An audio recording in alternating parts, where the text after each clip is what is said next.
వెంటనే వాడు చూపు పొంది దేవుణ్ణి మహిమపరచుచు ఆయనను వెంబడించెను. ప్రజలందరూ అది చూచి దేవుణ్ణి స్తోత్రము చేసిరి.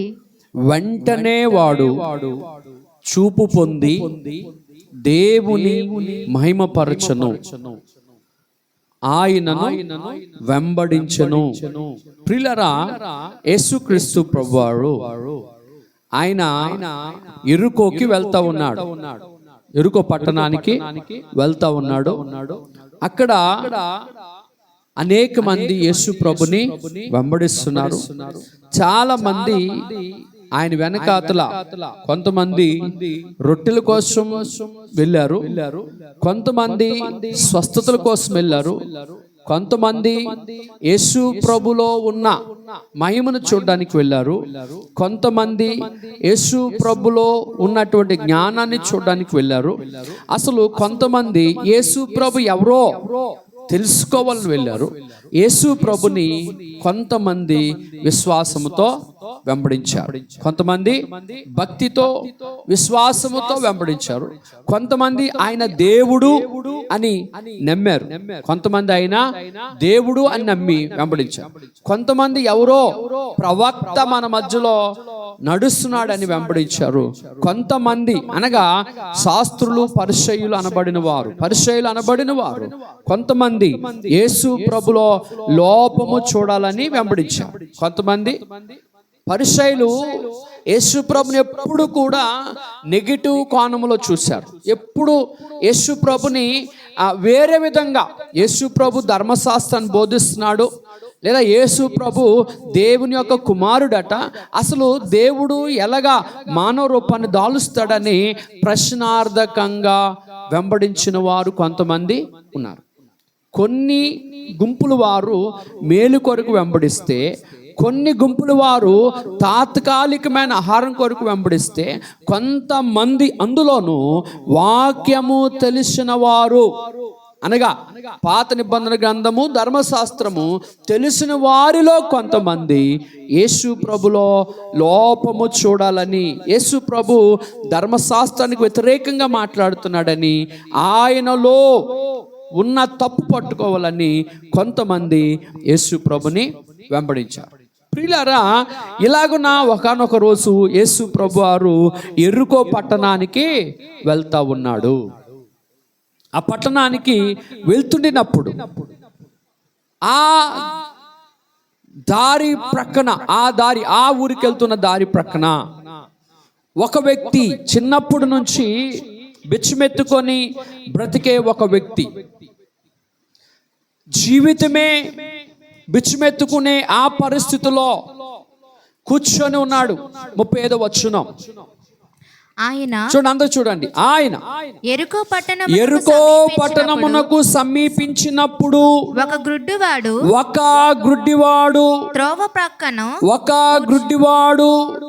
త్రోవ ప్రక్కన కూర్చుండి భిక్షము అడుగుకొనుచుండెను.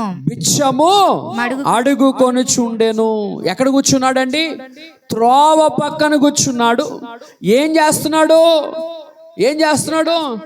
బిచ్చమెత్తుకుంటూ ఉన్నాడు. ఇది ఆయన పరిస్థితి. ప్రజలు అనేక మంది యేసు ప్రభుని వెంబడిస్తున్నారు, అనేక మంది యేసు ప్రభు వెనకాతలు వెళ్తా ఉన్నారు. ఆ త్రోవ పక్కన చిన్ననాటి నుంచి గుడ్డివాడైన ఒక ఆయన బిచ్చమెత్తుకుంటూ కూర్చున్నాడు. ఆ జన సమూహము యేసు ప్రభు మీద పడతా ఉంది. యేసు ప్రభు ఆ మాటలలో ఉన్నాడు. అనేక మంది అనేక విషయాలుగా అల్లరి చేస్తున్నారు, గోల చేస్తూ ఉన్నారు. ప్రియులారా, ఈ త్రోవ పక్కన కూర్చున్నాడు పక్కోడితో అడుగుతున్నాడు, తోటి బిచ్చమెత్తుకున్నాడుతో అడుగుతున్నాడు. బిచ్చమెత్తుకున్నాడు పక్కన ఎవరు కూర్చుంటారు? ఎప్పుడైనా దేవాలయాలకి, ఎప్పుడైనా ఆ సంతకి, లేకపోతే ఎప్పుడైనా తీర్థాలకి వెళ్తే ఈ బిచ్చమెత్తుకుని అందరూ వరాసుగా కూర్చుంటారు. ఇంకో సంగతి తెలుసా? ఇట్లో యూనియన్లు ఉంటాయి, ఇట్లో గుంపులు ఉంటాయి. ఒకడు వచ్చి ఇటు స్థలంలో కూర్చుంటే గొడవలు ఉంటాయి, చాలా సంగతులు ఉంటాయి. ప్రియులారా, అలాంటి సంగతుల మధ్యలో ఈ బిచ్చమెత్తుకున్నటువంటి ఆయన పక్కోడితో అడుగుతున్నాడు, రే బాబు, ఏ రోజు ఇంత గోల లేదు, ఏ రోజు ఎంతమంది ఇలాగ వెళ్ళడమో చూడలేదు, ఏటి రోజు ఇంత గోలేటి, ఇంతమంది వెళ్తున్నారేటి సంగతి అన్నారు. ఏటి రోజు స్పెషల్, ఏటి రోజు ప్రత్యేకత ఏంటి, ఎందుకు అంతమంది వెళ్తున్నారు, ఏంటి గోల శబ్దం అని అడిగితే ఆ పక్కనోడు అంటున్నాడు 37 వచనం చదువమ్మా. వారు నజరేయుడైన యేసు వారు ఏమంటున్నారంటే నజరేయుడని యేసు ఈ ఈ మార్గం గుండా వెళ్ళుచున్నాడని వానితో చెప్పారు. నజరేయుడని యేసయ్య, నజరేయుడని యేసు ప్రభువుకి వెళ్తున్నాడటయ్యా అని చెప్పారు. అవునా అని చెప్పి ఆ మాట వినిన వెంటనే 37వ వచనములో చెప్తున్నారు నజరేయుడని యేసులోకి వెళ్తున్నాడు. 37లో చెప్తే 38వ వచనం నెక్స్ట్ వర్డ్ అద్భుతమైన మాట చూడండి. అప్పుడు వాడు ఎప్పుడైతే విన్నాడో, స్తోత్రం చెప్పండి, ఎప్పుడైతే నజరేయుడని యేసు ఇలాగ వెళ్తున్నాడని విన్నాడో, ఎప్పుడైతే వాడు ఆ కాళ్ళ శబ్దము ప్రజల శబ్దం విన్నాడో వెంటనే ఏమంటున్నాడంటే నజరేయుడని యేసు అనలేదు, దావీదు కుమారుడా యేసు నన్ను దాటిపోకు అని ప్రార్థన చేశాడు. దేవుని స్తోత్రం చెప్పండి. ఏమని అడుగుతున్నాడు? దావీదు కుమారుడా నన్ను దాటిపోవద్దు, దావీదు కుమారుడా అని కేకలు వేస్తుంటుంటే ప్రజలందరూ అన్నారు, ఏయ్ ఊరుకో, నీ మాటలు ఆయనకి ఎలా వినపడతాయి, నువ్వెక్కడో దూరాన్ని ఉన్నావు, ఆయన మాటలు ఏమైనా పడతాయి, ఎందుకు అంత అలసిపోతావు, ఎందుకు అలా కేక వేస్తావు, ఎందుకు అలాగా నువ్వు మరి అరుస్తున్నావు, ఊరుకో అని చెప్పి తోటివారు ఉన్నవారు అంటూ ఉంటుంటే ఆయనంట మరి ఎక్కువగా కేకలు వేశాడట. స్తోత్రం చెప్పండి. ఏం చేశాడు? మరి ఎక్కువగా ప్రార్థన చేస్తున్నాడంట, మరి ఎక్కువగా అరుస్తున్నాడంట, మరి ఎక్కువగా ఆర్తనాదాలు చేస్తున్నాడు, మరి ఎక్కువగా రిక్వెస్ట్ చేస్తున్నాడు, మరి ఎక్కువగా బ్రతిమలాడుతున్నాడు, మరి ఎక్కువగా ప్రభువా నన్ను దాటిపోకని గంగలారుస్తున్నాడు, ప్రభువా నన్ను దాటిపోకొని మరి ఎక్కువగా కేకలు వేస్తుంటుండగా జాగ్రత్త వినండి, ఆయనేమో త్రోవ పక్కన ఉన్నాడు, యేసు ప్రభు ఏమో త్రోవ గుండా వెళ్తున్నాడు. యేసు ప్రభు చుట్టూ చాలా మంది చేరి ఉన్నారు. అనేక మంది ఆర్తనాదాల మధ్యలో, అనేక మంది ఆ యొక్క శబ్దముల మధ్యలో యేసయ్య అంట ఈ గుడ్డివాని యొక్క ప్రార్థన విని యేసు ప్రభు నిలిచాడట. యేసు ప్రభు నిలిచాడు. చూడండి 40వ వచనం జాగ్రత్తగా చూడండి, మూలవాక్యం దగ్గరికి వస్తున్నాను. అంతటా యేసు నిలిచి స్తోత్రం చెప్పండి. అంతటా యేసు నిలిచాడు. అనేక మంది ప్రజల మధ్యలో వెళ్తున్నాయన, వెళ్ళిపోతున్నటువంటి ఆయన ఎప్పుడైతే ఈ బర్తలమాయ, ఎప్పుడైతే ఈ గుడ్డివాడు, ఎప్పుడైతే పిచ్చిమెత్తుకున్న ఆయన దావీదు కుమారుడు అని దాటిపోకని ఎలుగెత్తి ఏడ్చాడో, ఎలుగెత్తి కేక వేశాడో, వెంటనే 40 వచనం అంటాడు అంతటా యేసు నిలిచెను అని రాయబడి ఉంది. దేవుని స్తోత్రం. ప్రియులారా, యేసు ప్రభు నిలిచిపోయాడు అంట. ఏటట అంతమంది మధ్యలో వెళ్తున్నాడు. ఈవెన్ ఉదాహరణకి ఇప్పుడు నిన్న మోడీ గారి లాగా వెళ్ళాడు. సార్ చెయ్యి పని ఆగుతాడా? సీఎం గారు ఆగుతారా? పవన్ కళ్యాణ్ గారు మేము డబ్బులు ఇచ్చి మీ సినిమా చూస్తాం, మీ ఫ్యాన్లు అండి, వ్యసన గారులు అండి, మీరంటే ఇదండి అదండి అని ఆగండి అంటే ఆగుతారా? ఆగరండి. వీళ్ళెవ్వరూ ఆగరు. కానీ నా ప్రభువు ఆ యొక్క బర్తలమయ ప్రార్థన ఆలకించి యేసు నిలిచెను. దేవుని స్తోత్రం. నీ ప్రార్థన ఆలకించి, నీ కన్నీరు చూసి, నీ గుండె కోత చూసి, నీ నష్టం చూసి, నీ యొక్క పరిస్థితి చూసి, నీ అవసరత చూసి నువ్వు ప్రార్థిస్తే నీ ప్రార్థనకి ఆయన నిలిచిన దేవుడై ఉన్నాడు. దేవుని స్తోత్రం. ప్రియులారా, కొన్ని మాటలు త్వరగా నేను జ్ఞాపకం చేస్తాను. యెహోషువ గ్రంథం 3వ అధ్యాయం. యెహోషువ గ్రంథం 3వ అధ్యాయం 16వ వచనం. పైనుండి పారు నీళ్లు బహుదూరమున సారేతాను నద్దునున్న ఆదామను పురమునకు దగ్గర ఏకరాశిగా నిలిచెను. 16వ వచనం. పైనుండి పారు నీళ్లు ఎక్కడి నుంచి ప్రవహిస్తూ ఉన్నాయి? బహుదూరం. పై నుండి ప్రవహిస్తున్న నీళ్లు అనగా బహుదూరమున సారేతాను నద్దనున్న ఆదామను పొరమునకు దగ్గర ఏకరాశిగా నిలిచెను. చాలు ప్రియులారా, ఈ యోర్దాను నది కొరకు 2 మాటలు చెప్పాలని ఆశపడుతున్నాను. బైబిల్ గ్రంథములో యోర్దాను నది చాలా శ్రేష్టమైనది. ప్రస్తుతం కూడా యోర్దాను నది ఉన్నది. ప్రస్తుతం కూడా యోర్దాను నది ఉంది. ఈ యోర్దాను నది అంట ఒకానొక రోజు యోర్దాను నది నీళ్లు ఏకరాశిగా నిలిచిపోయాయి. ఏమండి, నీళ్ళ మీద నీళ్ళు వేస్తే నిల్చుంటాయా? ఇప్పుడు బియ్యం 10 కేజీలు 10 బియ్యం మూటలు తెచ్చామండి, లేకపోతే ధాన్యం మూటలు తెచ్చాము, ధాన్యం ఒలిపాం, మరలా దాని మీద వెళ్ళి ధాన్యం వేస్తే కొంచెం నిలబడుతుంది, దాటి మీద ఇంకా ధాన్యం పోస్తే ఇంకా కొంచెం నిలబడుతుంది. అనేకమైన ధాన్యం మూటలు తెచ్చేసాం, ఎన్ని తెచ్చేస్తే అంత ఎత్తైనా రాశిగా చేయగలం. అవునా కదా?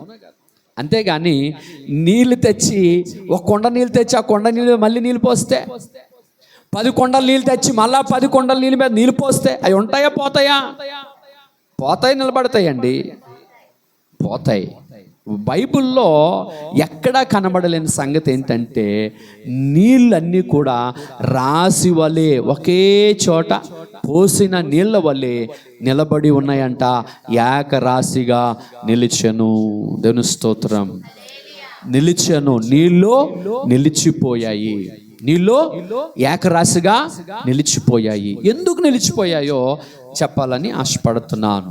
ఆదాము అనే పురము దగ్గర యోర్దాను అనబడుతున్న నీళ్లు ప్రవాహము ఆగిపోయి పెట్టని గోడ వలె రాశి వలె నిలుచుంది. నీళ్ళ రాశి ఎప్పుడైనా మీరు చూసారా?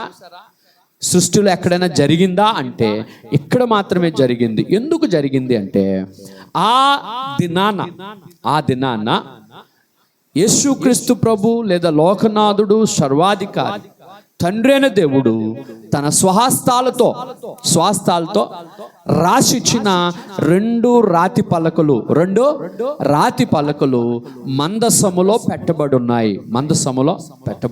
మందసం కొరకు వివరించాలంటే చాలా టైం పడుతుంది. మందసము తుమ్మకర్రతో చేయబడ్డది. ఎందుకు తుమ్మకర్రతో చేయబడింది అంటే అందరూ అంటారు ఎన్నిక లేనిది తుమ్మకర్ర అంటారు. కరెక్టే, తుమ్మకర్ర ఎన్నిక లేనిది. కానీ తుమ్మకర్ర చెదపట్టని కర్ర. దేవుని స్తోత్రం. అన్నిటికీ చెదపడుతుంది కానీ తుమ్మకర్రకే చెదపట్టదు. దేవుడు ఏం చేసినా సైంటిఫికల్ గాను మానవ జ్ఞానానికి అందనిది గాను ప్రభు చేస్తూ వచ్చాడు. ఆ తుమ్మకర్ర తీసి ఆ చెక్క పెట్టి చేసి దానిలో ఆ 2 రాతి పలకలను పెట్టారు. ఆ 2 రాతి పలకలు ఎక్కడవంటే ఆ యొక్క మోషే ఆ యొక్క సినాయి కొండ మీద ప్రార్థన చేసినప్పుడు దేవుడు తన స్వహస్తాలతో రాసి ఇచ్చిన 2 రాతి పలకలు పట్టుకొని మోషే ఆ కొండ మీద నుంచి దిగి వస్తా ఉన్నాడు. అవి పట్టుకొని వచ్చాడు, మందసాన్ని చేశాడు. ఆ మందసములో ఆ పలకలను పెట్టాడు. ఆ పలకలు మోసుకొని వెళ్తున్నారు. ఏటి మోసుకెళ్తున్నారు? ఆ పలకలు మోసుకొని, రాతి పలకలు మోసుకొని యోర్దాను నది దాటి అవతలకి వెళ్ళాలా. యోర్దాను నది దాటి అవతలకి వెళ్ళాలా. ఆ మందసాన్ని యాజకులు మోస్తున్నారు. మందసాన్ని ఎవరు మోస్తున్నారు? యాజకులు తమ భుజముల మీద మందసాన్ని మోసుకొని వెళ్తున్నారు. యోర్దాను నది అడ్డొచ్చింది. వీళ్ళేం చేశారంటే నిలిచిపోలేదు, వీళ్ళు ఆగిపోలేదు, వీళ్ళు ఎందుకు వెళ్ళాలని అడగలేదు. యెహోషువ అన్నాడు మీరు యోర్దాను నది దాటి వెళ్ళండి అన్నాడు. యోర్దాను నది దాటడానికి అక్కడ బ్రిడ్జి ఉందా? అక్కడ త్రోవ ఉందా? అక్కడ వేరే అవకాశం ఉందా? లేదు. నది చాలా పెద్దది, వేరంగా ప్రవహిస్తుంది. విశాలమైన నది దాటి అవతలికి వెళ్ళాలి. జాగ్రత్తగా వినండి దైవ సనాంగమా. మందసమును మోసుకొని పోతున్న యాజకులు, స్తోత్రం చెప్పండి. ఏటి మోసుకొని పోతున్నారో? మందసాన్ని మోసుకొని పోతున్నారు. మందసములు ఏముంది? చెక్కపెట్లు ఏముంది? మీకు అర్థం కావాలని చెక్కపెట్టు అంటున్నాను. ఆ చెక్కపెట్లు ఏమీ లేవండి. 2 రాళ్ళు ఉన్నాయి. ఆ 2 రాళ్ళు ఎక్కడవే అంటే మోషే కొండ మీద ప్రార్థన చేసినప్పుడు దేవుడు పెద్ద బండలో నుండి చెక్కి వెలికి తీసిన 2 రాతి పలకలు. 2 రాతిపాలు అవి మాత్రమే ఉన్నాయి. అవి పట్టుకొని యోర్దాను నది దాటుతూ అవతలికి వెళ్ళాలా. యోర్దాను నది దగ్గరికి వచ్చారు. యోర్దాను నది ఒడ్డున వాళ్ళు అనగా యాజకులు అరికాలు మోపగానే, స్తోత్రం చెప్పండి, ఏటట అరికాలు మోపగానే, చూడన 3వ అధ్యాయము 13వ వచనం. సర్వలోకనాథుడగు యెహోషువ గ్రంథం 3వ అధ్యాయం 13వ వచనం. తీయండి, బైబిల్స్ తెచ్చిన వారు తీయండి. సర్వలోకనాథుడగు యెహోవా నిబంధన మందసమును, ఏటట యెహోవా నిబంధన మందసమును మోయు యాజకుల అరికాళ్ళు యోర్దాను నీళ్లను ముట్టగానే యోర్దాను నీళ్లు అనగా ఎగువ నుండి పారు నీళ్లు ఆపబడి ఏకరాశిగా నిలుచును. దేవుని స్తోత్రం, హల్లెలూయా. ఎగువ నుంచి పైనుంచి ప్రవహిస్తున్న, చెప్పండి ఎక్కడి నుంచి ప్రవహిస్తుంది? పైనుంచి, ఎగువ నుంచి, కొండల మీద నుంచి ప్రవహిస్తున్న నది. ఏటట కొండల మీద నుంచి ప్రవహిస్తున్న నది నీళ్లు ఎప్పుడైతే యాజకులు మందసాన్ని మోసుకొని పోతూ అరికాళ్ళు యోర్దాను నది ఒడ్డున పెట్టారో, యోర్దాను నదిని దాటడానికి తమ కాళ్ళను యోర్దాను నది ఒడ్డున పెట్టారో, వింటున్నారా? యోర్దాను నది ఒడ్డుని, స్తోత్రం చెప్పండి. ఏ నది? యోర్దాను నది ఒడ్డున యాజకులు అరికాళ్ళు పెట్టగానే ఎగువ నుంచి ప్రవహిస్తున్నటువంటి ఆ నది నీళ్లు ఏకరాశిగా నిలిచిపోయాయి. దేవుని స్తోత్రం. ఏకరాశిగా ఇక్కడ కాలు పెడితే ఆ దూరాన, ఆమడ దూరాన, ఆదామనుపురము దగ్గర ఆ నీళ్ళన్నీ కూడా ఏకరాశిగా నిలిచిపోయాయి. దేవుని స్తోత్రం. ఎందుకు నిలిచిపోయాయి? నా ప్రశ్న ఏంటంటే ఎందుకు నిలిచిపోయాయి? నా ప్రశ్న ఏంటంటే ఎలాగ నిలిచిపోయాయి? నా ప్రశ్నకు జవాబు చెప్పగలుగుతారా? ఈజీ, ఏమీ లేదు. జవాబు నేను చెప్పిన ప్రశ్నలోనే ఉంది. యాజకులు కాలు పెట్టారు, నీళ్ళు నిలిచిపోయాయి. యాజకులు కాలు పెడితే యోర్దాను నది ఆగిపోతుందా? ప్రియులారా, యాజకుల గొప్పతనం కాదు కానీ యాజకుల భుజం మీద ఉన్న మందసము యొక్క ప్రభావము. ఈ ప్రభావం ఏం చేసిందంటే ఆ నీళ్లు రాకుండగా, ప్రవహించకుండగా ఆ నీళ్లు అక్కడ నిలిచిపోయాయి. మందసములో ప్రభావం ఉంది. ప్రభావం ఎదుట నదీ ప్రవాహాలు నిలిచిపోయాయి. దేవుని స్తోత్రం. ఎందుకు మందసంలో అంత ప్రభావం అంటే దేవుడు రాసి స్వహస్తాలతో జస్ట్ ప్రభు ఆ రాతిని తాకాడు. ప్రభు ఆ రాతి మీద తన స్వహస్తాలతో రాశాడు. రాసిన ఆ మాటలు, రాసిన వాక్యము, రాసిన ఆజ్ఞలు కలిగిన రాళ్లను మోసుకొని వెళ్తున్నారు. ఆ రాళ్లలో రాయబడిన దేవుని మాటలకు భయపడి యోర్దాను నది నిలిచిపోయింది. నీ గుండె లోతుల్లో, నీ గుండెలో, నీ హృదయములో దేవుని వాక్యము రాయబడితే, నీ హృదయం అనే పలక మీద జీవము కలిగిన దేవుడు తన స్వహస్తాలతో, ఆత్మస్వరూపుడైన ప్రభు తన స్వహస్తాలతో నీ యొక్క హృదయం అనే పలక మీద కానీ రాసి పెడితే, నీ హృదయములో దేవుని వాక్యము రాసుకుంటే, నీ హృదయములో ఉన్న వాక్యమును బట్టి, నీ హృదయములో దేవుడు తన ఆత్మతో రాసిన వాక్యమును బట్టి నీ కుటుంబం మీదకి ప్రవాహము వలె వస్తున్న సమస్యలు ఈరోజు నిలిచిపోబోతా ఉన్నాయి. సృష్టి ఎవరికి భయపడదు, నదులు ఎవరికి భయపడవు, సముద్రాలు ఎవరికి జడియవు. నీ మీదకు వస్తున్న శ్రమలు, తుఫాను, శ్రమల ప్రవాహము ఎవరికి భయపడాగదు. నీలో రాయబడిన, నీలో దాయబడిన దేవుని మాట, దేవుని వాక్యము నీలో ఉంటే నీ మీదకి ప్రవహిస్తున్నటువంటి ఆ నదులు నిన్ను దాటి పోతాయి, లేదా నిన్ను చూసి ఆగిపోతాయి. దేవుని స్తోత్రం. వాక్యములో అంత ప్రభావం ఉంది. అపోస్తుల కార్యాలు 19వ అధ్యాయము 20వ వచనం. వాక్యములో అంత ప్రభావం ఉంది. అది దేవుని వాక్యము. 19వ అధ్యాయము ఇంత ప్రభావముతో ప్రభు వాక్యము ప్రబలమై వ్యాపించెను. ఇంత ప్రభావముతో దేవుని వాక్యము ప్రబలమవుతూ దేవుని వాక్యములో ప్రభావం ఉంది. ఆ ప్రభావము కలిగిన దేవుని వాక్యమును ఇశ్రాయేలు ప్రజలలో నుంచి ఎన్నిక చేయబడిన ఆ 12 మంది మోసుకొని పోతా ఉన్నారు. వారు మోసుకొని పోగా ఆ ప్రభావము కలిగిన వాక్యము అనేకుల జీవితాల్లో ప్రభావం చూపి ఆ ప్రభావం కలిగిన వాక్యము 2000 సంవత్సరాల క్రితము భూమి మీద శరీరాన్ని దాల్చిన వాక్యము 2000 సంవత్సరాల క్రితము ఆ వాక్యము శరీరాన్ని దాల్చి భూమి మీదకి వచ్చిన వాక్యము ఆయన ఆరోహణమైన తర్వాత ఆయన పరమునకు వెళ్ళిన తర్వాత అదే ప్రభు పలికిన మాట అనేకుల జీవితాల్లో అనగా ప్రభు బ్రతికిన దినాల్లో శరీరధారిగా బ్రతికిన దినాలలో ఆయన పలికిన మాట ఇశ్రాయేలు ప్రజలలో ప్రకటించబడుతుండగా ఆ వాక్యములో గొప్ప ప్రభావము భూమి మీద పనిచేసింది.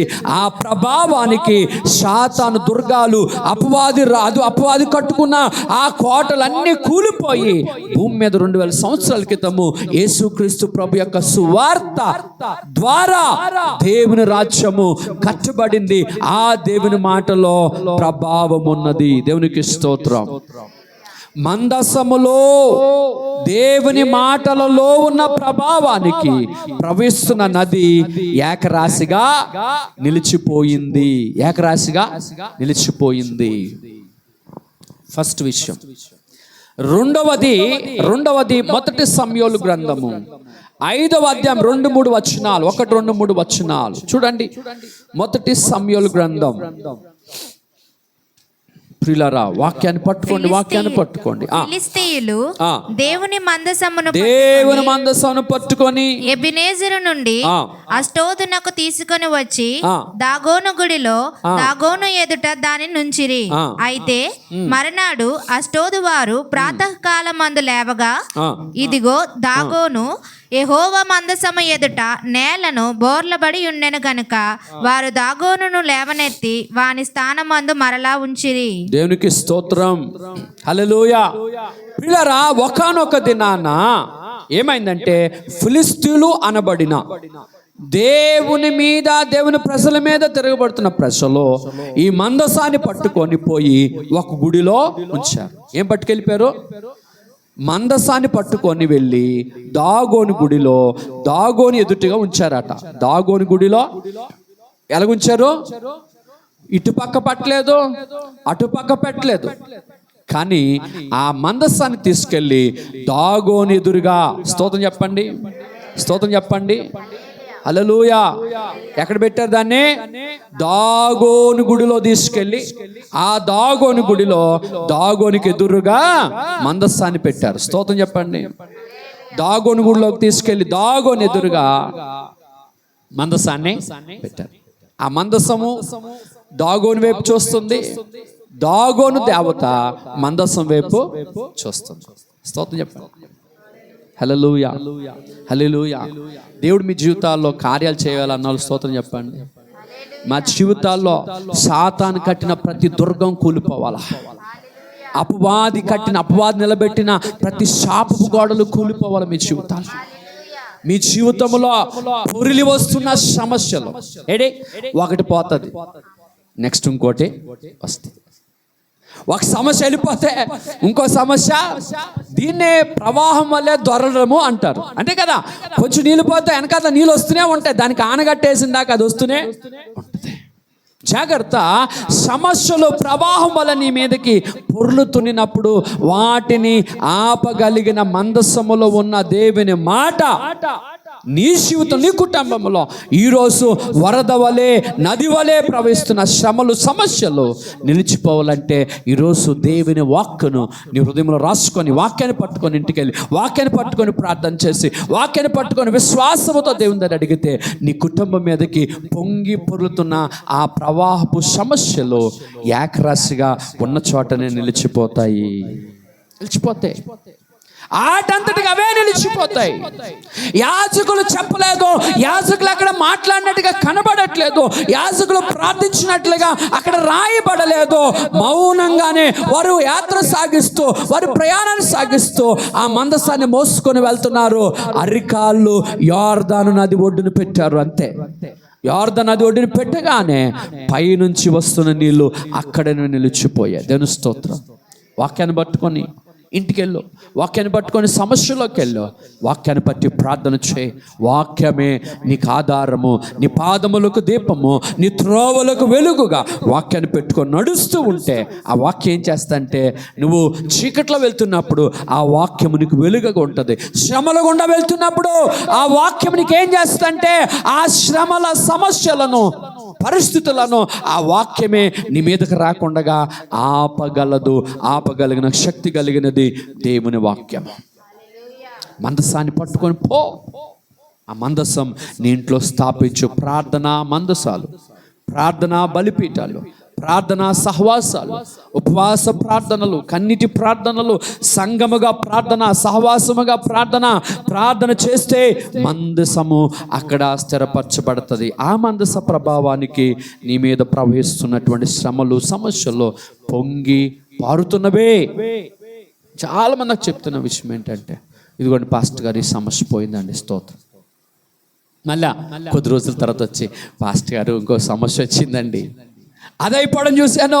మళ్ళీ కొంతకాలం తర్వాత ఇంకో సమస్య. పిల్లరా, మాటికి రాకూడదు. అలాగా మాటికి రాకుండా ఉండాలంటే నీలో దేవుని వాక్యము హృదయములో రాయబడాలి. ఆ వాక్యముతో నువ్వు ఎదగాలి, బలం తెచ్చుకోవాలి, సమస్యలను ఆపగలగాలి. సమస్యలు ఆపగలవాడు నీలో ఉంటే సమస్యలు, ప్రవాహాలు, నదులు, ఎడారులు ఏవైనా సరే నీలో ఉన్న వాక్యానికి అవి నిలిచిపోతాయి.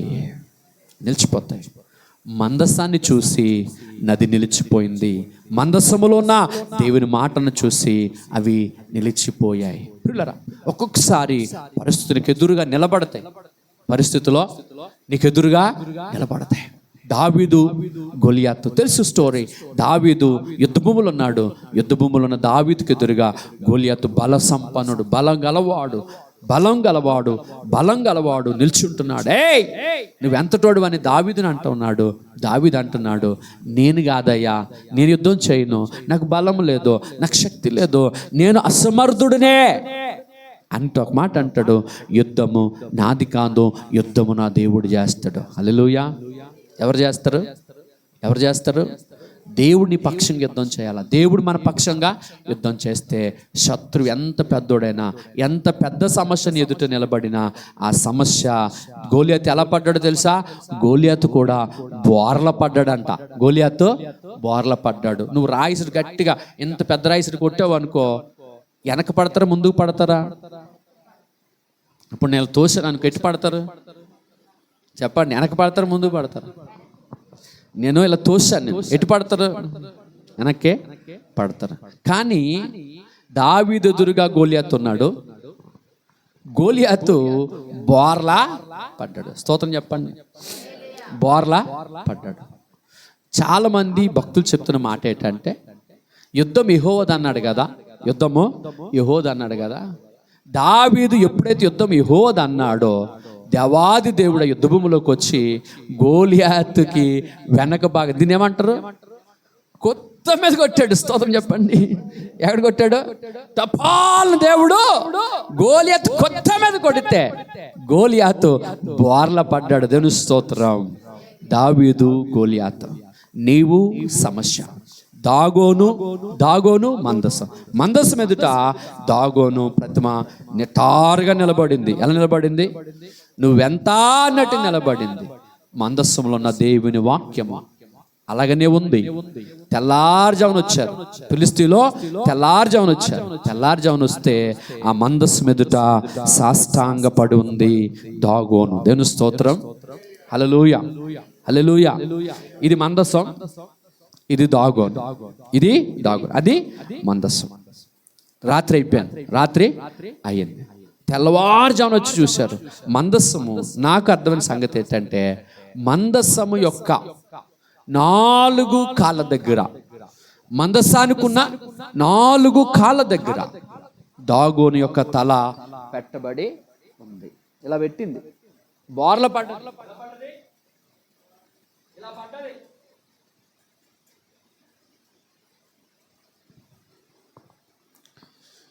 నా దేవుని ఎదుట ఎవరైనా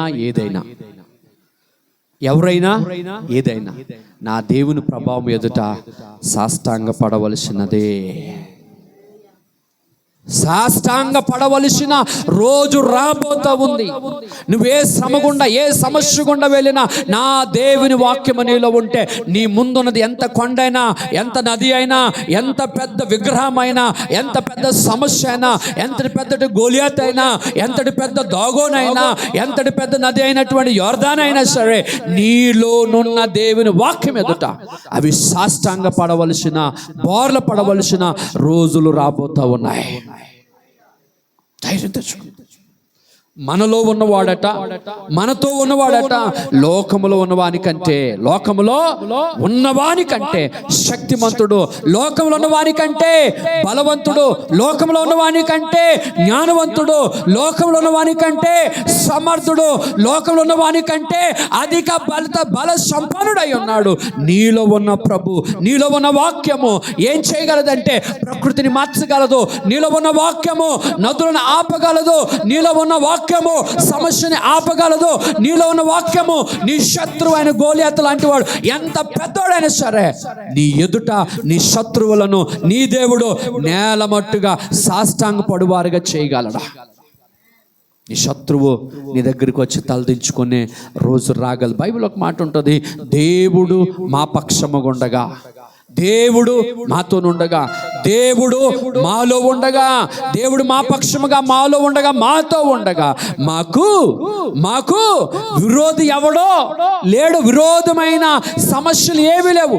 మాకు వ్యతిరేక నిలబడే సమస్యలు ఏవి ఉండబోవో. దేవుని స్తోత్రం. నమ్మలా. యోర్దాన్ నది మందస్సు ఎదుటగా ఆగిపోయింది. మందస్సు ఎదుటగా దాగోను యొక్క ప్రతిమ కూలిపోయింది. ఇది మందస్సములో ఉన్న దైవికమైన ప్రభావము. వాటిని ఆపగలిగితే మందసాన్ని నిర్మించిన వాడు, మందసములో వాక్య రూపముగా నివసించుచున్నవాడు వాక్యమైనది. చూడండి యోహాను సువార్త 1వ అధ్యాయము 1వ వచనం. త్వరగా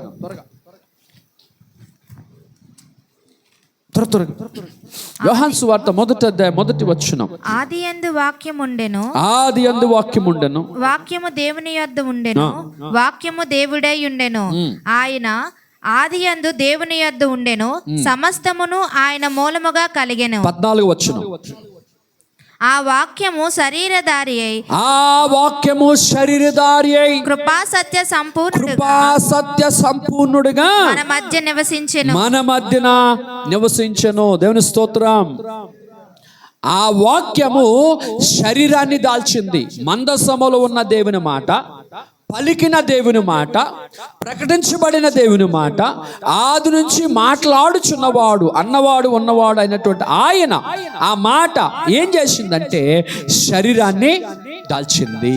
యేసు ప్రభు భూమి మీదకు రాకముందు వాక్యమే ఉన్న దేవుడు శరీరాన్ని దాల్చినాడు. ఆ శరీరాన్ని దాల్చిన ఆయన ఇక్కడ నడిచి వెళ్తున్నాడు ఎరుకో పట్టణానికి. ఆయన నడిచి వెళ్తుంటుండగా త్రోవ పక్కన ఒక ఆయన కూర్చొని బిచ్చమెత్తుతున్నాడు. ఆయన అడుగుతున్నాడు, దావీదు కుమారుడు నన్ను దాటిపోకు.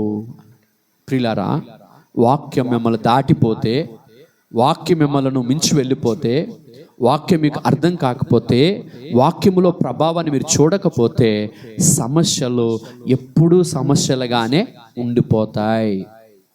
భర్తలమై జీవితంలో, ఆ యొక్క గుడ్డివాని జీవితంలో యేసుప్రభు రోజుగా దాటి వెళ్ళిపోతే జీవితంలో ఎప్పుడు కూడా ఆ గుడ్డితనములో నుంచి బయటికి రాలేకపోవును.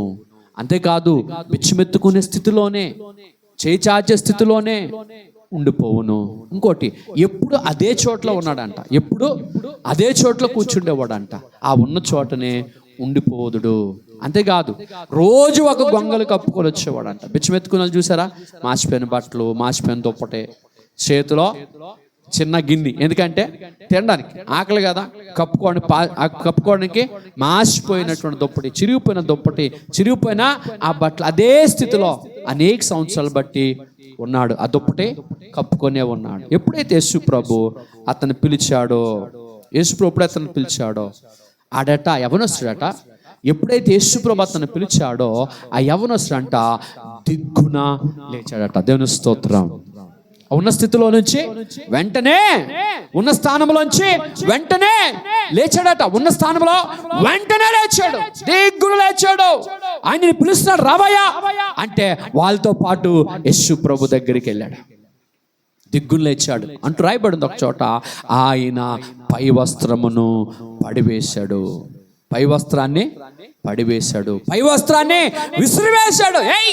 ఈ మాసిపోయిన దుప్పటి, కప్పుకోసిన దుప్పటి, ఈ యొక్క పేదరికమనే, ఈ శాపమనే యొక్క వస్త్రంతో నాకు పని లేదని చెప్పి ఆ శాపభరితమైన వస్త్రాన్ని విసిరివేశాడు. యేసు ప్రభు దగ్గరికి వెళ్ళాడు. యేసు ప్రభు దగ్గరికి వెళ్ళిన తర్వాత మరలా ఆయన జీవితంలో ఆ దుప్పటితో పని లేకపోయింది. దుప్పటే కాదు, ఆయన చేతులు ఇంకోటి ఉంది. ఏంటుంది? ఆ బిచ్చగాడి చేతులు ఇంకోటి ఏంటుంది? ఏమి లేకపోయినా గిన్నో ఏదో ఒకటి ఉంటుంది ఆధారం. దేనికి? అడుక్కున్న చేతిలో వెండి బంగారం లేకపోయినా, మంచి వస్త్రాలు లేకపోయినా, ఏది లేకపోయినా మాత్రం అడుక్కున్న చేతిలో ఏదో ఒక గిన్నె ఉంటుంది. ఎందుకు? తన బ్రతుకు తెరువు. ఆ గిన్నె ఉంటేనే పిడిగుడు మెతుకులు వేస్తారు, కొంచెం బొవ్వ వేస్తారు, అది తిని కడుపు మంట తెచ్చుకోవాలి. యేసు ప్రభు దగ్గరికి ఎప్పుడైతే వెళ్ళాడో, ప్రభు ఎప్పుడైతే తన యొక్క కళ్ళు ముట్టాడో, యేసు ప్రభు దగ్గరికి వెళ్ళిన వెంటనే ఆ చెప్పని ఎక్కడికి ఇసిరాడో కానీ ఇసిరేసాడో ఇసిరేసి ఉంటాడు. కారణం అప్పుడుకి తను చూసుకున్నాడు. నేను ఎంత యవనస్తున్నా, నేను రోజు ఈ చెప్పులోనే తింటున్నానా, ఈ గిన్నెలోనే తింటున్నానా, నా బ్రతికింతేనా? యేసు ప్రభు దగ్గరికి వచ్చాను, ఆయన నా కళ్ళు తెరిచాడు. నేను ఈరోజు ఉద్యోగానికి వెళ్తాను, ఈరోజు నేను పనికి వెళ్తాను, ఈరోజు నేను వ్యాపారానికి వెళ్తాను, ఈరోజు నేను డిగ్నిటీగా బ్రతుకుతా, ఈరోజు నుంచి డిగ్నిటీగా బ్రతుకుతా, ఈ చెప్పుతో నాకు పని లేదని విసిరివేశాడు. ప్రియులారా, ఎవరైతే ప్రభు దగ్గరికి వస్తారో, ఎవరైతే ప్రభుని చూస్తారో, ఎవరైతే ప్రభుని వెంబడిస్తారో వారు పేదవారిగా ఉండిపోరు. స్తోత్రం చెప్పండి. బిచ్చగాడు కొన్నాడు. ఇప్పుడు ఎవడైనా లేరా బిచ్చగాడ రూపాయి కావాలంటే అంటాడు, రే నువ్వు ఇచ్చేది నేను ఇస్తాను చూడు, ఎందుకంటే ప్రభు నా కళ్ళు తెరిచాడు. ఈ చెప్పుతోని దుస్తులతో నాకు పని లేదు, నా స్థితిని మార్చాడు. నేనున్న స్థితిలో నుంచి నా ప్రభు నన్ను లేవనెత్తాడు. మన స్థితిని మార్చడానికి వచ్చిన ప్రభు నజరేయుడైన యేసయ్య మన స్థితిని మార్చడానికి వచ్చాడు, మన అవసరతలు తీర్చడానికి వచ్చాడు, మన కన్నీరు తోడడానికి వచ్చాడు, మన దుఃఖాన్ని ముగించడానికి వచ్చాడు. ఆయన అంటాడు, యెషయా గ్రంథంలో అంటాడు ఆయన, ఇదిగో నీ దుఃఖ దినములు సమాప్తములగుచున్నవి. నువ్వు దేనికి ఏడుస్తున్నావో, దేనికి కన్నీరు గారుస్తున్నావో, ఎక్కడ చెడిపోయి ఉన్నావో అక్కడ నుంచి నీ ప్రభు లేవనెత్తడానికి పరము నుంచి భూమి మీదకి వచ్చాడు. వాక్యము శరీరాన్ని దాల్చింది, కృపాసత్య సంపూర్ణ నడిచినాడు, ఆయన ప్రేమమయుడిగా నడిచినాడు, ఆయన కనికర సంపన్నుడిగా నడిచినాడు, ఆయన స్వస్థపరిచే యెహోవాగా నడిచినాడు, స్వస్థపరిచే యెహోవా రాఫుగా నడిచినాడు, పాపము కడిగిన మెకదేశ్వల నడిచినాడు. ఆయన పరిశుద్ధుడైన వాడు, ఆయన పాపపాకారాన్ని ధరించినాడు, ఆయన పరిశుద్ధుడైన వాడు, మనుషుల పాపము చేత ఆయన నింపబడిన వాడై పాపపు శరీరాకారంతో వచ్చినాడు. మనుషుల పాపమును పరిహరించాలని ఆ పాపము కొరకు కల్వరి శిలువలో రక్తం కాచినాడు. ఆయన వచ్చిన కారణం అదే, రక్తం కాచినాడు. పాప స్థితిలో నుంచి మనలను పరిశుద్ధతలోనికి నడిపించాలని వచ్చినాడు. దేవుని స్తోత్రం. హల్లెలూయా, హల్లెలూయా. ప్రియులారా, ఈరోజు దేవునితో మాట్లాడుతూ ఉన్నాడు. నువ్వున్న స్థితిలోనే ఉండాలని ప్రభు కోరుకోవట్లేదు. భర్తలమైన స్థితి అలాగే వచ్చావా, ఓకే అని చెప్పి 2 మాటలు చెప్పి నా ప్రభు సరే ఎల్లో అని అనలా. నా ప్రభు ఏం చేశాడంటే ముందు పడిన ఆయన్ని లేవనెత్తాడు. స్తోత్రం చెప్పండి. అదే స్థితిలో ఎవడో తేడో ఆయన అక్కడ పడాడో ఆడ అక్కడే ఉంటాడు. మళ్ళీ ఎవడో వచ్చి అతనికి లిఫ్ట్ ఇవ్వాలా, తీసుకొని వెళ్ళాలా, ఎవరో రావాలా, వాళ్ళు తీసుకొని మళ్ళీ ఇంటికి వెళ్ళాలా. కారణం ఏంటంటే వెళ్ళే మార్గం వచ్చే మార్గం అతనికి కనబడదు కనుక, ఎక్కడికి వెళ్ళాలో తెలీదు, ఎలాగెళ్ళాలో తెలీదు కనుక ఎవరో తీసుకురావాలి, ఎవరో తీసుకెళ్ళాలి. ప్రియులారా, మనుషుల సహాయం మీద అప్పటి వరకు ఆధారపడ్డాడు. ఎప్పుడైతే యేసు ప్రభు ఆయన జీవితంలోకి వెళ్ళాడో ఈ మనుషులతో అవసరం లేకపోయింది. దేవుని స్తోత్రం. అర్థమైందా? ఎవరు అతను మోసుకొని వచ్చి అక్కడ కూర్చుండబెట్టేవాడంట.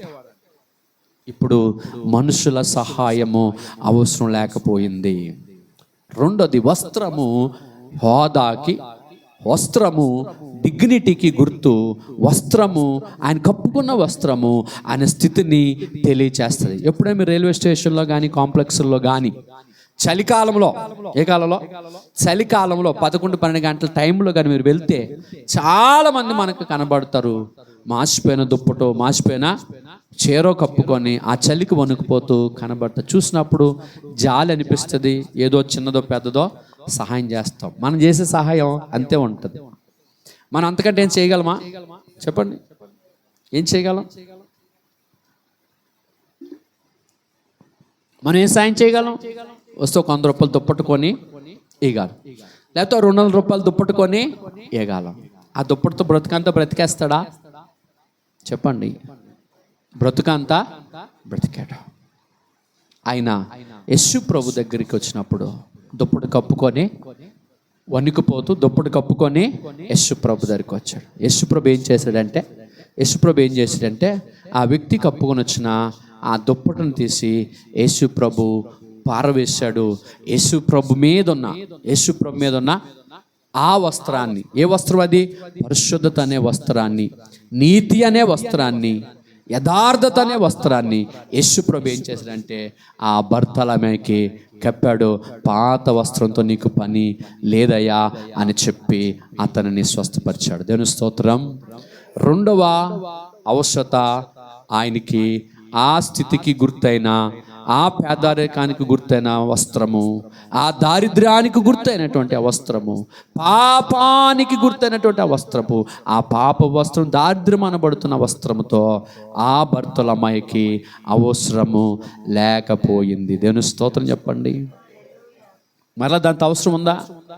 ఇప్పుడు అడుక్కున్నాడు కానీ, వినండి, బాగా అడుక్కున్నాడు కానీ దగదగ మెరిసిపోయే సోలాపూర్ బెడ్షీట్ కప్పుకొని వచ్చాడు అనుకో మీ ఇంటికి, ఏమనుకుంటావు? మా ఇంట్లో కంటే ఆడుంటి మీద ఉన్న వస్త్రమే, బెడ్షీటే చాలా బాగుంది అనుకోని ఇవ్వాలనుకున్న దాన్ని వచ్చి సహాయం చేయడానికి వచ్చిన దానవు సహాయం చేయకుండా వెళ్ళిపోతావా లేదా? చెప్పండి, చెప్పు సంతోష్. అవునా కదా? మంచి సోలాపూర్ మంచి రాజ్పుట్ వస్త్రాన్ని కప్పుకొని వచ్చాడు అనుకో, ఎవరో ఇచ్చాడు, పక్కింటోడు ఇచ్చాడు, కప్పుకొని వచ్చాడు, అమ్మా అన్నాడు అనుకో, ఆడు వస్త్రం చూసి అనుకుంటావు ఈడు అలాగ అడుగుతున్నాడు కానీ ఇటు బాగా ధనవంతుడు అయ్యి ఉంటాడండి అనుకొని ఇవ్వాలనుకున్నాను కూడా ఇవ్వకుండా వెళ్ళిపోతావు. ఆ వస్త్రాన్ని నా ప్రభు తీసివేశాడు. ఆ వస్త్రాన్ని నా ప్రభు తన మీద వేసుకున్నాడు. బైబిల్ చెప్తుంది, అతడు ధనవంతుడై ఉండి మన వలన దారిద్రుడిగా చేయబడ్డాడు. మన కొరకు దారిద్రుడిగా చేయబడ్డాడు. అతడు ధనవంతుడే, మన నిమిత్తము దారిద్రుడిగా చేయబడ్డాడు. ఆ దారిద్రతలో ఉన్న భర్తలమయ్య ఒక్క పేదరికాన్ని నా ప్రభు తీసుకున్నాడు. నా ప్రభు యొక్క ఐశ్వర్యాన్ని ఆ భర్తలమ్మాయికి ట్రాన్స్ఫర్ చేశాడు. దేవునికి మహిమ కలుగును గాక. ఆయన మహిమనిచ్చాడు, ఆయన ఐశ్వర్యాన్ని ఇచ్చాడు, ఆయన ధనాన్ని ఇచ్చాడు, ఆయన స్వస్థతనిచ్చాడు, ఆయన స్థితిని మార్చాడు. ఆయన మనుషులతో అవసరము లేని స్థితిని, లేని మార్గం గుండగా, మనుషులతో అవసరము లేని మార్గం గుండా భర్తలమయని నడిపించాడు. దేవుని స్తోత్రం. మూడో విషయం ఏంటంటే ఆయన చేతిలో ఎప్పుడు కూడా, చేతిలో నిరంతరం ఆ సిల్వర్ బొచ్చో, స్టీల్ బొచ్చో, మట్టి బొచ్చో, మట్టి గిన్నో, సిల్వర్ గిన్నో, రాగి గిన్నో తెలియదు కానీ ఎప్పుడు కూడా ఒక చిన్న భోజనం కొరకు చిన్న గిన్నె చేతిలో. ఎందుకు? పని చేయలేడు, ఎందుకు అంటే కళ్ళు కనపడు, ఎక్కడికి వెళ్ళలేడు, ఏమి చేయలేడు, అదే స్థితిలో ఉంటా ఉన్నాడు. నా ప్రభు దర్శించాడు అతను, నా ప్రభు అతను అతడు ప్రభుని దర్శించాడు, ప్రభు దగ్గరికి వచ్చాడు. ఎక్కడికి వచ్చాడు? బర్తలమయా, ప్రభు దగ్గరికి వచ్చాడు. బర్తలమయా, నేను నీకేం చేయాలనుకుంటున్నావు అంటే అంటాడు, ప్రభా నేను చూడండి 41వ వచనం చాలా ఇంపార్టెంట్ అయింది, అందరూ చదవాలి ప్రియులారా, కొత్తగా వచ్చిన వారు, పాత వారు. చూడండి, వాడు దగ్గరకు వచ్చినప్పుడు ఆయన, నేను నీకేమి చేయగోరుచున్నానని అడగగా వాడు, ప్రభువా చూపు పొందగోరుచున్నానెను. ప్రభు అడిగాడు. ఎవరు అడిగారు చెప్పండి? ఎవరు అడిగారు? ప్రభు అడిగాడు. ఏమని అడిగాడు? హలో, ప్రభు దగ్గరకు వచ్చి మిమ్మల్ని వాక్యం అడుగుతుంది, నేను నీకేం చేయాలనుకుంటున్నావు? మీరు పెద్ద పెద్ద హోటల్ దగ్గరికి వెళ్ళండి, పెద్ద పెద్ద హోటల్స్ దగ్గరికి వెళ్తే ఫ్రంట్ ఆఫీస్ అని ఒకటి ఉంటుంది, రిసెప్షన్ ఒకటి ఉంటుంది, ఫ్రంట్ ఆఫీస్ ఉంటుంది. పెద్ద పెద్ద హాస్పిటల్ కానీ వెళ్ళరా, పెద్ద పెద్ద హాస్పిటల్ కానీ పెద్ద పెద్ద కార్పొరేట్ హోటల్స్ కానీ వెళ్తే అక్కడ ఫ్రంట్ ఆఫీస్ ఉంటుంది, తర్వాత రిసెప్షన్ ఉంటుంది. వాళ్ళు మనకి వెళ్ళి లోపలికి వెళ్ళిన వెంటనే అని అడుగుతారంటే, మేడం మే హెల్ప్ యూ అని అడుగుతారు, సార్ మే హెల్ప్ యూ అని అడుగుతారు. రైల్వే స్టేషన్కి వెళ్తే అక్కడ ఎంక్వైరీ కౌంటర్ దగ్గర రాయబడి ఉంటుంది, కింద రాయబడి ఉంటుంది మే హెల్ప్ యూ అని రాయబడి ఉంటుంది. రైల్వే రిజర్వేషన్ కౌంటర్కి కానీ రైల్వే ఎంక్వైరీ కానీ వెళ్తే మే హెల్ప్ యూ అని ఉంటుంది, అక్కడ రాయబడి ఉంటుంది. నేను మీకు ఏమైనా సాయం చేయగలను రాయబడి ఉంటుంది. అక్కడికి వెళ్తే మన ముఖం చూసి, ఆగమా కంగారు పడతావేటి ఇప్పుడు వచ్చి అంట, అవునా కదా? చెప్పండి, రాయడమేమో హెల్ప్ చేయాలని రాసి ఉంటుంది, అడిగితే ఆగమా టీ తాగు, మనల్ని చూసే టీ తాగుతాడు, మనల్ని చూసే పక్కకు పోతాడు, మనల్ని చూసే ఫోన్లో మాట్లాడుకుంటాడు, మనల్ని చూసే కాగితాలు తిరగేస్తాడు. ఎంతసార్లు రైల్వే స్టేషన్కి వెళ్ళాను, ఖాళీగా ఎంక్వైరీ కౌంటర్ ఉన్నా సరే, ఖాళీగా ఎంక్వైరీ కౌంటర్ ఉన్నా రాసినట్టుగా రాస్తుంటుంది ఆవిడ. అంత అయిపోయినాక తీరుబాటుగా అన్ని సర్దుకుంటారు. ఏం కావాలమ్మా? అమ్మ ట్రైన్ ఎక్కడికి వెళ్తుంది, ట్రైన్ వస్తుందా? ఉండు, దానికి ఒక 5 నిమిషాలు. నా ప్రభు దగ్గరికి వచ్చాడు ఒక ఆయన. ఎవరు వచ్చారు? ప్రభు దగ్గరికి ఒక యవనస్తుడు వచ్చాడు. వచ్చినట్టు నా ప్రభు ఏమన్నాడో తెలుసా? చూడండి 40 వచనం. వాడు దగ్గరికి వచ్చినప్పుడు ఆయన, నేను నీకేమి చేయగోరుచున్నానని అడుగుగా. చాలు దేవుని స్తోత్రం. ప్రభు అడుగుతున్నాడు, దగ్గరికి వచ్చాడు, దగ్గరికి వచ్చిన అడుగుతున్నాడు, లో బర్తలమయ్య నేను నీకేం చేయాలా అని అడిగాడు. అడిగిన ఆ మాట నాకు చాలా ఇష్టమైన మాట. ప్రభు అడుగుతున్నాడు, దేవుడు అడుగుతున్నాడు, సృష్టికర్త అడుగుతున్నాడు, మనలను తల్లి గర్భములో పిండముగా రూపించిన వాడు అడుగుతున్నాడు. మనకి సౌందర్యాన్ని, మనకి హోదాని, మనకి సమస్తం ఇచ్చిన వాడు అడుగుతున్నాడు, నేను నీకేం చేయాలా? నేను నీకేం చేయాలని కోరుకుంటున్నావు? నేను నీకేం చేస్తే బాగుపడతావు? ఆయన ఏమన్నాడు తెలుసా? బర్తలమయ్య, ప్రభా నాకు కను దృష్టి కావాలి, నాకు చూపు చూడాలి ప్రభా, నేను చూడాలనుకుంటున్నానయ్యా. సరే చూడు అని ప్రభు ఆయన కన్నులు తెరిచాడు. ధను స్తోత్రం.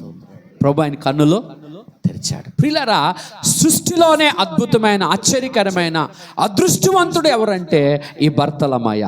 అడుక్కున్నాడే కానీ చాలా దృష్టివంతుడు, బిచ్చగాడే కానీ చాలా భాగ్యవంతుడు, విలువైబడిన వాడే కానీ దేవుడి చేత పిలువబడిన వాడు, తృణీకరించబడిన వాడే కానీ ప్రత్యేకించబడిన వాడు. ఈ సృష్టిలో ఈ భూమండలం మీదే అద్భుతమైన వ్యక్తి, అదృష్టవంతుడు అని నేను చెప్తాను.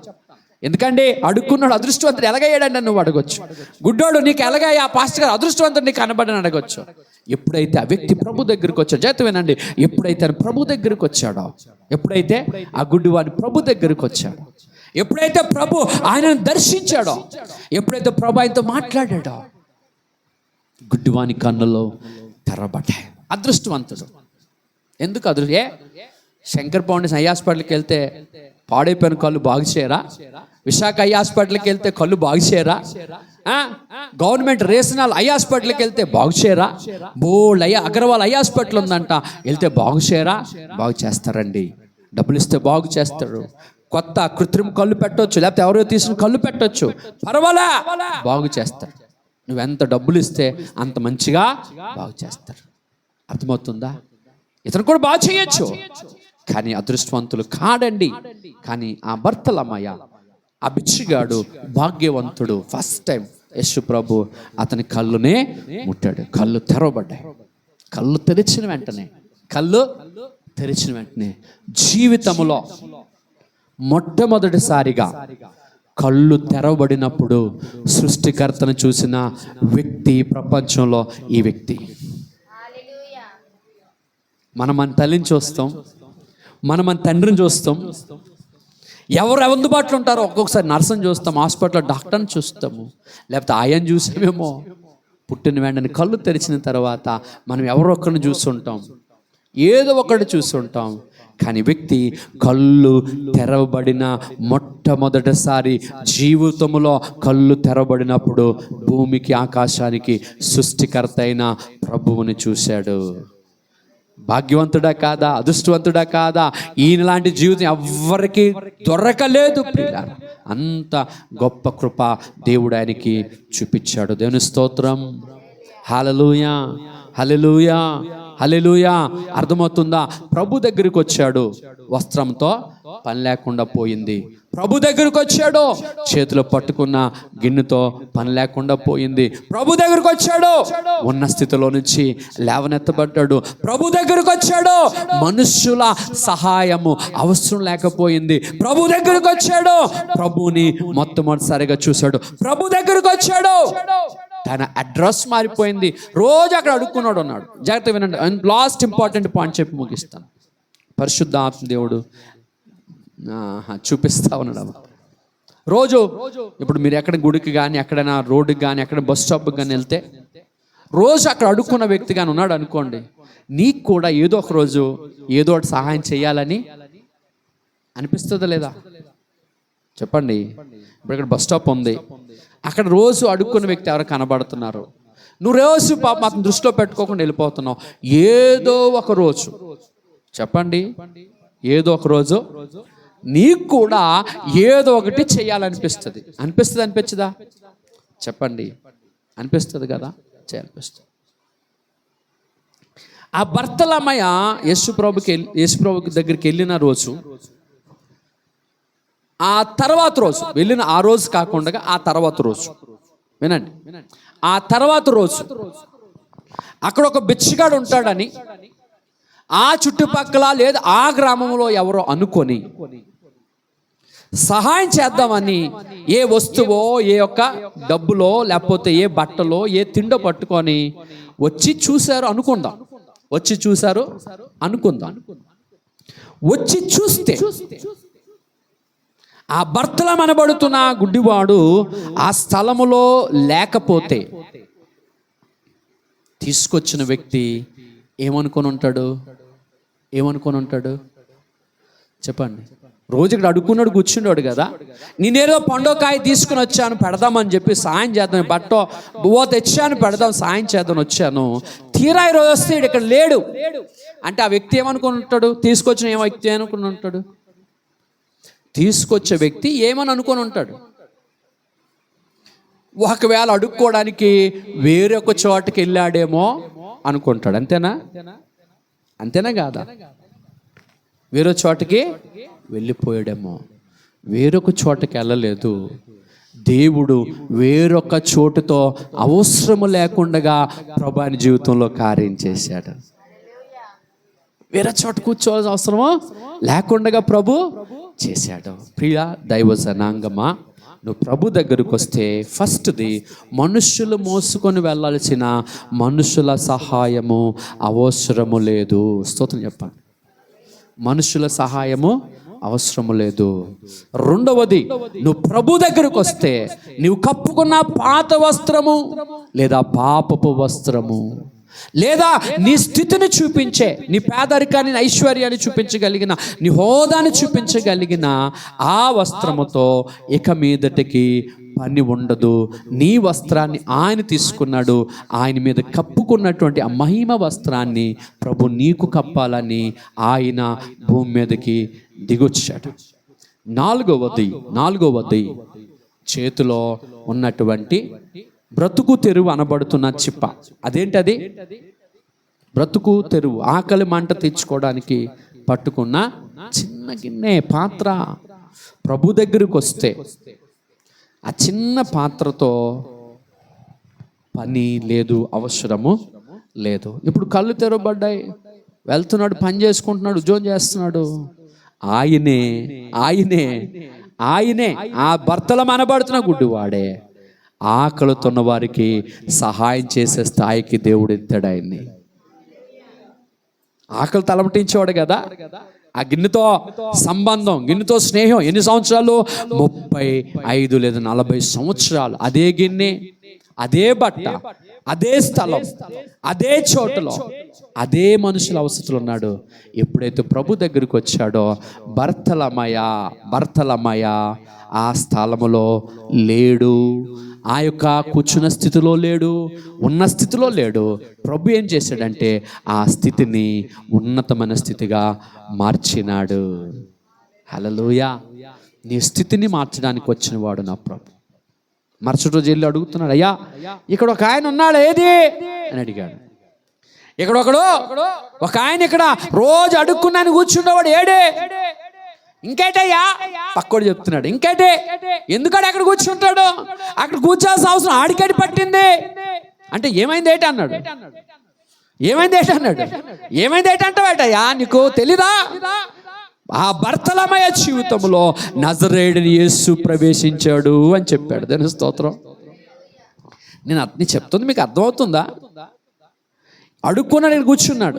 మరుసటి రోజు ఎవడో సాయం చేయడానికి వచ్చాడు. ఆయన అక్కడ లేకపోవడం చూసి ఆ ధనవంతుడో లేకపోతే సాయం చేసే వ్యక్తి ఆ పక్కనో అడిగి ఉంటాడు. ఆ పక్కోడు అన్నాడు, భర్తలం ఇక్కడ లేడయ్యా అన్నాడు. లేడులేండి, నాకు కనబడుతుంది, లేడు కదా. ఎక్కడికి వెళ్ళాడు ఏంటని అడుగుతున్నాడు. ఎక్కడికి వెళ్ళాడు ఏంటని అడుగుతావేటయ్యా? అదేంటి 38 సంవత్సరం 40 సంవత్సరం ఇక్కడే కూర్చున్నాడు కదా, ఏమైంది అంటే ఏం చచ్చిపోడా? చచ్చిపోలేదు అంతే కదా. అక్కడ లేడంటే చచ్చిపోయాడా? వచ్చే ఫస్ట్ మాట ఏంటి? చచ్చిపోయాడా అని అడిగాడు. లేదు చచ్చిపోలేదు. భర్తలేమో చచ్చిపోలేదు. యేసు ప్రభు అనే ఆ దేవుడు, యేసు ప్రభు అనే ఆ సృష్టికర్త ఏమయ్యాడంటే ఈ భర్తలమే జీవితంలోనికి వచ్చాడు, భర్తలమే స్థితిని మార్చాడు అని చెప్పాడు. దాని స్తోత్రం. పక్కోళ్ళు చెప్పారు ఏంటి ఇక్కడ మరియమ్మ ఒక ఆమె ఉండాలా? ఎప్పుడు శ్రమలు సమస్యలతో ఉండేది. మరియమ్మ స్థితి మారిపోయిందండి. ఈరోజు మనతో మాట్లాడే స్థితిలో లేదండి. ఆ స్థితిలో పెట్టాడు వారి దేవుడు. దేని స్తోత్రం.